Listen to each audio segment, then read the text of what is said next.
Earth Radio. And now here's human music.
What's going on, guys? Welcome back to another video today. Decided to pick up the camera today to kind of give you guys an update on the build and some sort of full walk around of how my car sits right now being fully modified. It's been a while since I kind of gave you guys an update on what I have on the car and what I have done to it as of now. I made one a really long time ago when my car was gray and I had the teal infinite works on it. So now I think I'm really overdue to give you guys a full walk around of how the car sits. Please excuse like the road noise. If you guys can hear like a lot of noise in the background, it's because I'm literally underneath a freeway, so sorry if it's really loud. But anyways, how it sits right now, I guess I can say the car is kind of done.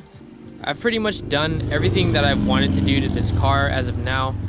So I'm gonna give you guys a detailed walk around and I guess mod list of what's on the car. So to be honest, I don't know where to start.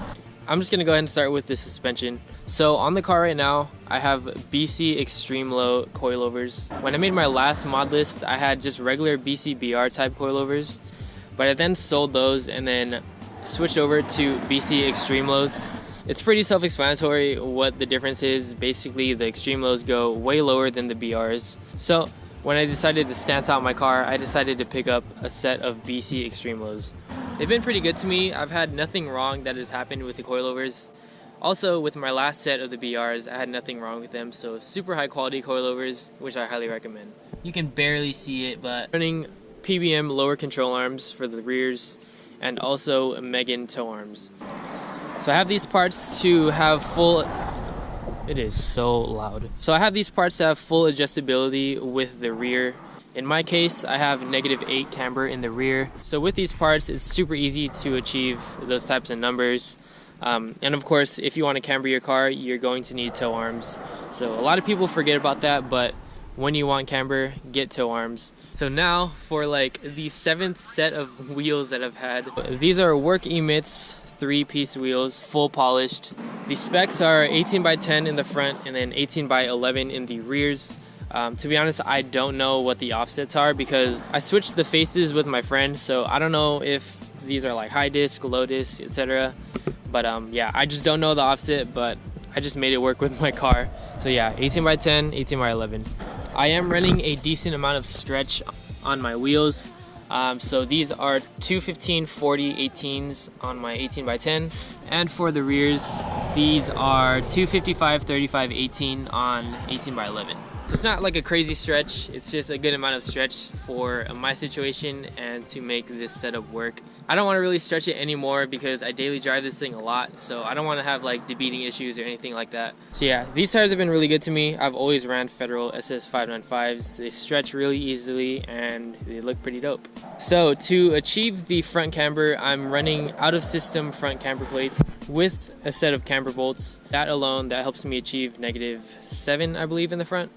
Got those for like around $270, so around the price of like lower control arms for the rear. So that's what I use to get camber in the front. What I have on the car is the Rocket Bunny V1 kit. Just the fenders. The front lip is just a rep Rocket Bunny lip.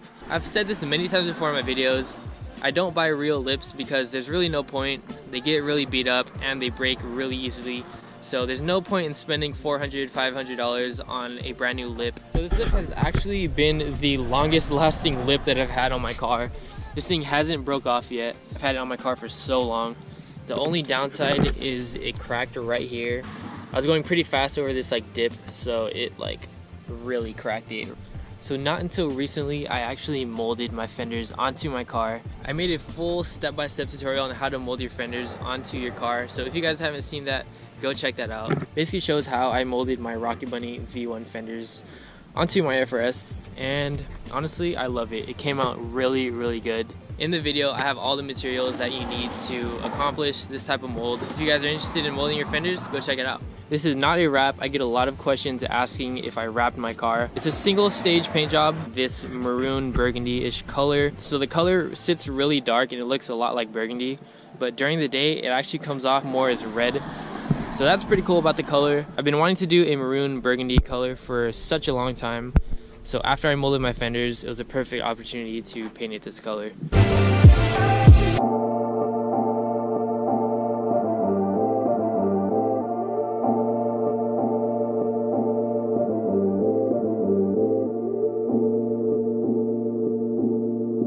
I've had a lot of exhaust setups as well. Those are all throughout my channel, so you guys can check that out, all the different types of setups. But what I have on the car right now is a muffler delete with a catless front pipe and also stock headers.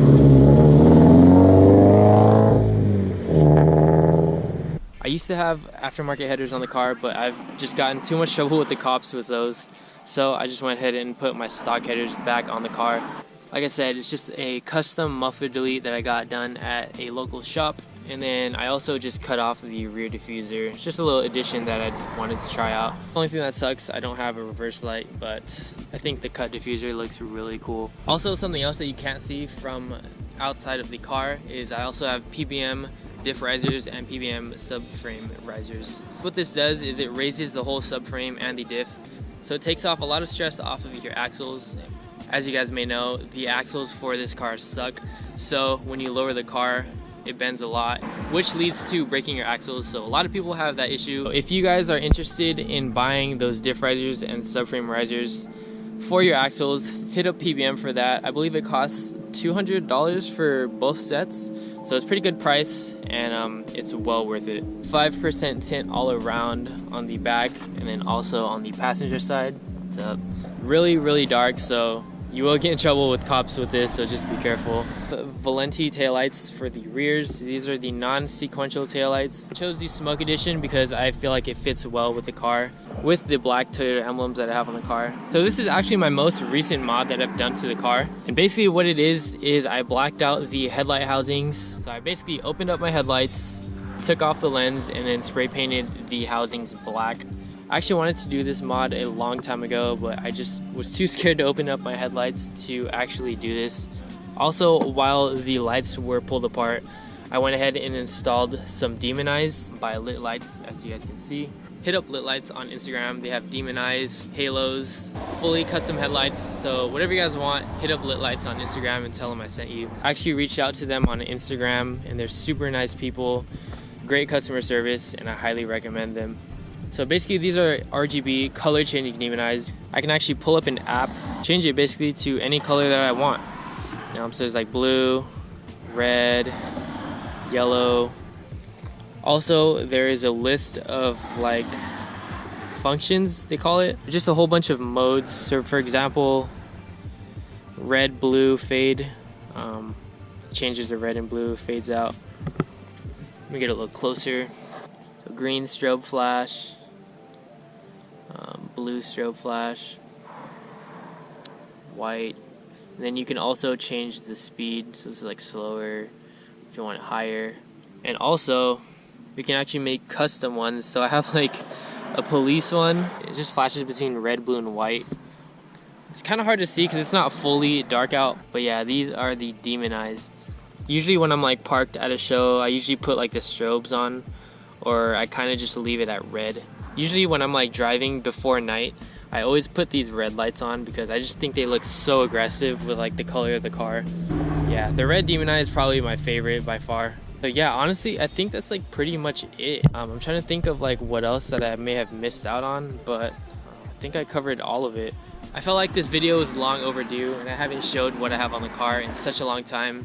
And since I just kind of finished my car, I felt like now was the perfect opportunity to do that. Before I end off this video, I want to leave you guys with a question. If this was your car, what would you add onto it right now as it sits? If you reach this far, I want to thank you guys so much from the bottom of my heart for watching my videos.